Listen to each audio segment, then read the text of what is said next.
The Shark Deck. I'm Johnny Mac with your daily comedy news. You probably saw John Mulaney in the episode title. I will do that story at the end so I don't spoil the heck out of that episode. So Pete Davidson, he gets a new season for Bupkis. One of the suits over at Peacock said Pete Davidson is a once-in-a-generation talent. What he created with the first season of Bupkis absolutely blew us away. Pete has the rare ability to make you laugh out loud with his unfiltered brand of comedy and then tear up with his raw and honest vulnerability. We could not be more proud to continue on this journey with Pete. I'm going to say another name here, and this is a super important name.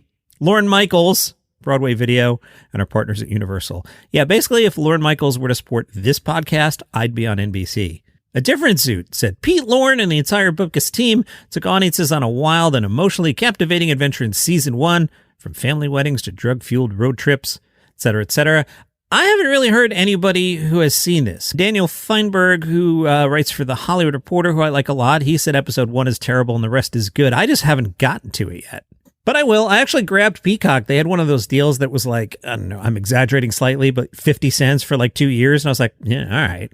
There's been a lot of talk in the news about Harry and Meghan. You may have heard that Prince Harry and Meghan Markle's Spotify deal ended. Now, aside from me being the writer on a podcast called Palace Intrigue, where we talk about the British royal family every day, why am I bringing this up? So Harry was supposed to do a podcast that he never did. One of the ideas that was considered would have been co-hosting a show with Hasan Minhaj. That would have been interesting. One of the ideas would have been Harry commenting as someone new to living in America. All right, I might have listened to that. The Montreal Comedy Festival, about 3 weeks away now. Let's take a look at some of the In Conversation panels we'll be having. One is called Faith and Comedy, in conversation with Rami Youssef. That's on Saturday, July 29th. Rami and a special guest will discuss the polarizing, unifying, and contradictory intersections of religion and comedy. Also on that day, In Conversation with Please Don't Destroy. You know those guys from Saturday Night Live. They were the best part of SNL this season. The Please Don't Destroy trio, who are Ben Marshall, John Higgins, and Martin Herlihy. We should start learning their names. A bunch of podcasts will be up there, including Gianmarco Ceresi. He was one of the new faces last year. He was fantastic. Judy Gold's doing her podcast on Thursday the 27th. Langston Kerman has one. He'll be there on the 28th. Steph Tolev also on the 28th. And Felipe Esparza on the 28th. New Faces will have a bunch of shows, much like last year, starting Wednesday, July 26th, going through Friday the 28th. Again, it is killing me that I can't make it up there this year. If you're making the trip, I highly recommend do this. This is exactly what I would have done. And as I mentioned yesterday, I declined my credentials, but if my schedule gets clear, I maybe. See, I don't know, because I got to be somewhere else on the next day.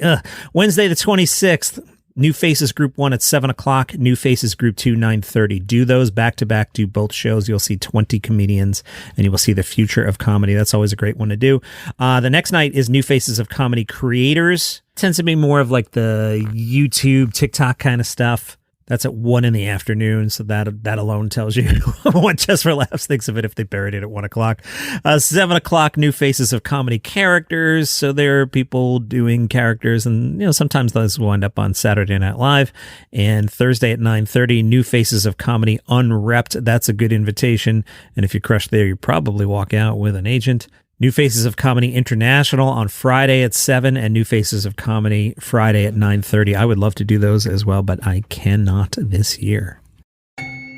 Lyle Hall, a cantankerous real estate attorney, has lost the ability to walk after a deadly car crash. But he has also gained something, the ability to read people's thoughts. And not just the living.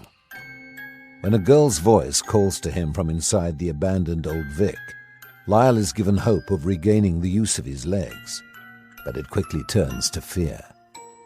This ghostly girl says Lyle's daughter, a rookie detective, will die in 4 days. Can he save her? Find out on the first season of Ghost Hampton, a comedy horror podcast.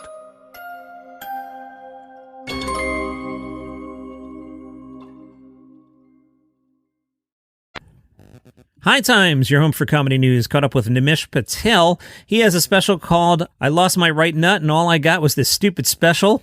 You'll find that on YouTube, and it's about Patel's experience being diagnosed with and treated for testicular cancer. High Times said, it strangely made me feel better when you just casually acknowledge we're all going to die. Nimesh said, yeah, sorry for that bleak outlook. I think when I talk to people who have had actual cancer, and then he laughed, I think they get a little annoyed when it's treated so casually, but people who have not experienced it are kind of relieved that there's someone who could talk about it without the woe is me attitude. I'm not saying all cancer patients are like that. I think many people have a better version of my attitude. They're just not comedians. I started talking about the fact that my genitals were shaved while I was awake, and that was the funniest part of the whole thing, outside of the grand irony. Once the unbelievable thing was out and people were laughing at it, it was easy to realize it was the climax of the set. As long as I happily built towards it, it would be a fun roller coaster ride for everybody. And now I never have to talk about it outside the stage. I mentioned at one point in the set that the biggest fear that people who have survived cancer, went through cancer, had is social isolation. It's one of those studies that I read. People who aren't comedians don't have the outlet to go on stage and talk about it as freely as I do, so they talk about it at places like Chipotle with their friends, and that can be burdensome. Luckily for me, I don't have to bring it up over guacamole. I can just say it on stage, and when we're out watching the Knicks, we could talk about how crappy the Knicks are instead of how crappy it is that one of my testicles is gone. It kind of leaves things compartmentalized, which is great. Rob McElheney from It's Always Sunny in Philadelphia and Welcome to Wrexham. He and his buddy Ryan Reynolds, now they're getting to F1. They're buying a 24% stake in the Alpine Formula One race team. One of the other owners part of this thing is Michael B. Jordan. These famous people are paying the Renault Group about 200 million euros for the stake, valuing the racing team at roughly $900 million. And at the top, I mentioned John Mulaney. Here is the story. I'm going to spoil the heck out of one of the episodes of FX's The Bear. John Mulaney appears in an episode. I haven't ruined the episode for you, but John Mulaney appears in it. If you have not seen the episode yet, I recommend you bounce here and definitely watch the episode. It's the best episode of the season, but I'll tell you all about that. Okay, spoilers coming up in 3, 2, 1. Season 2, Episode 6 is called Fishes, centering around a Christmas holiday roughly 5 years before the planned opening of Carmi's new restaurant, The Bear. He joins his family, which includes his mother, Donna, who I didn't recognize until I looked up.